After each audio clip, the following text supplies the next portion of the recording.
Η ζωή μας χαρακτηρίζεται από δύο σημεία. Το ένα λέγεται σπίτι, το άλλο λέγεται δουλειά. Είμαστε σπίτι, δουλειά, δουλειά, σπίτι, σπίτι, δουλειά, δουλειά, σπίτι, σπίτι, δουλειά, δουλειά, σπίτι, σπίτι, δουλειά, σπίτι, σπίτι, δουλειά, σπίτι, σπίτι, δουλειά, σπίτι, σπίτι, δουλειά, σπίτι. Μας έχουν πει ότι πρέπει να το κάνουμε 40 χρόνια. Για να κάνουμε δουλειές άλλων, να εκπληρώνουμε όνειρα άλλων. Αγοράζουν πράγματα που δεν χρειάζονται με χρήματα που δεν έχουν για να εντυπωσιάσουν ανθρώπους που δεν πάνε. Δεν έχει σημασία ποιος είσαι. Δεν έχει σημασία τι ξέρεις. Δεν έχει σημασία από πού έρχεσαι. Πλανοβιτάριος είσαι αν θέλεις να ξεφύγεις από αυτήν την κατάσταση. Μέσα μου ξύπνησε η ελπίδα και το όνειρο. Ξύπνησε ξανά γιατί κοιμόταν για αρκετά χρόνια. Στη ζωή δεν παίρνουμε τα πράγματα, τις καταστάσεις και τους ανθρώπους που θέλουμε. Παίρνουμε όσα χρειαζόμαστε να μας διδάξουν για να γίνουμε καλύτεροι. Ο τρόπος σκέψης σου, μου λέει, σε έχει φέρει μέχρι εδώ. Αν θέλεις να πας στο επόμενο βήμα, θα πρέπει να αλλάξεις. Μια γνήσια δέσμευση στον εαυτό μου ότι δεν θα τα παρατήσω και ότι θα κάνω αυτό που πρέπει. Θα αποδείξω ότι εγώ μπορώ να πετύχω. Τα καλύτερα δεν έρχονται. Τα καλύτερα εσείς θα τα φέρετε.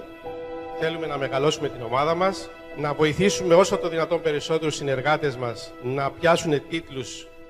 Εάν θέλεις να πας στη ζωή γρήγορα, φύγε μόνος σου. Εάν θες να πας μακριά, πήγαινε μαζί με άλλους.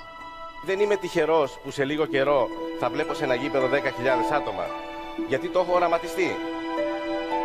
Για να μάθεις να πετάς, πρέπει να συναναστρέφεσαι με αετούς. Κοιτά υπομονητικός για να έρθει αυτό που σου αξίζει. Και θα το κάνετε ξανά και ξανά και ξανά και ξανά. Για να το ξέρετε, μια μέρα θα γίνετε και εσείς διαμάντια. Παρακολουθούσαμε παλιά από την άκρη.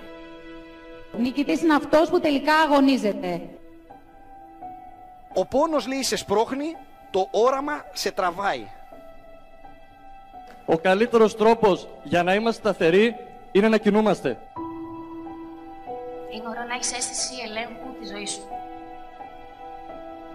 Η δράση θεραπεύει το φόβο.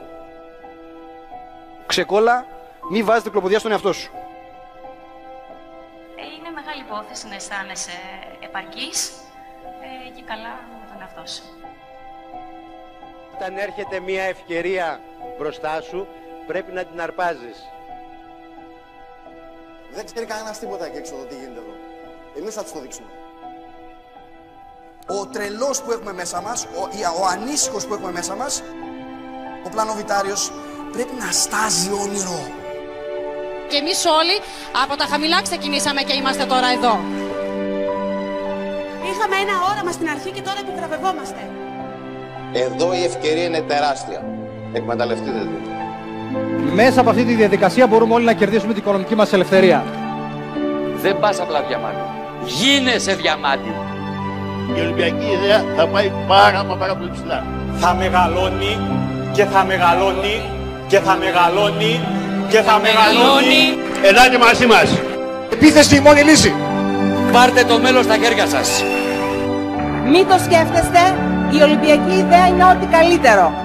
Σε εμάς έλαχε ο κλήρος. Όλος ο πλανήτης κάτω από αυτή την αίθουσα. Έχουμε μια τέλεια ιδέα, καταπληκτικούς ανθρώπους στην ηγεσία.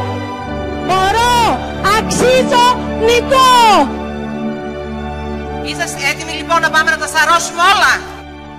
Ολυμπιακή ιδέα. Είναι πιθανό, είναι απαραίτητο, είναι δύσκολο, αλλά αξίζει. Καλή συνέχεια.